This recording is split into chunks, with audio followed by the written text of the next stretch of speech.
ہندی متن میں پیش نہیں کیا ہے. یعنی یہ مکالمے چونکہ ہندی والے متن میں نہیں ہے، اس لیے وہ کردار بھی اس طرح سے نہیں آ سکا ہے، وہ کردار اس طرح سے نہیں بن سکا ہے. اور وہ پوری کہانی ہم پڑھیں یا ان کی اور چیزیں ہم پڑھیں، اور بہت ساری چیزیں ہیں، میں اس کو یہاں چھوڑتا ہوں. لیکن یہ کہ کمل کشور گوئنکا نے واقعی جس طرح سے، جس پتاماری سے، جس طرح سے چیزوں کو حاصل کیا ہے وقت لے کر کے، اور اس کا جس طرح سے تجزیہ کیا ہے،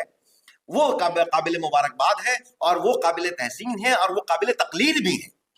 کہ آج ہم اس طرح سے بیٹھ کر کام نہیں کرتے ہیں، ہمیشہ بہت جلدی میں ہوتے ہیں، جو چیزیں ملی اس کو کسی طرح سے بھی کر کے شائع کر دو کچی پکی. اس میں وہ نہیں ہونا چاہیے. اگر ایک بار پھر سے اس کتاب کے بعد ہمیں پریم چند کو اردو ہندی میں ضرور دیکھنا چاہیے، کیونکہ پتہ نہیں اردو تک کتنی ان کی تمام چیزوں تک رسائی ہوئی. اگر اردو جاننے والے زیادہ تر لوگ ہندی جانتے ہیں، اور وہ اگر ایک بار پھر سے ان کہانیوں، ان ناولوں، ان ڈراموں کو لے کر کے بیٹھ کر کے اگر اس طرح سے ذرا بھی ہم کچھ کر سکیں تو شاید اور زیادہ بہتر ہوگا. اور یہ اس کے لیے بھی NCPUL مبارکباد کی مستحق ہوگی، اور ان کی ہی یہ تحریک ہوگی کہ اس جانب ہم آگے بڑھیں گے. میں ایک بار پھر NCPUL کا، آپ تمام لوگوں کا شکریہ ادا کرتا ہوں کہ آپ نے مجھے سنا اور NCPUL نے مجھے اپنی بات رکھنے کا موقع عنایت کیا. بہت شکریہ.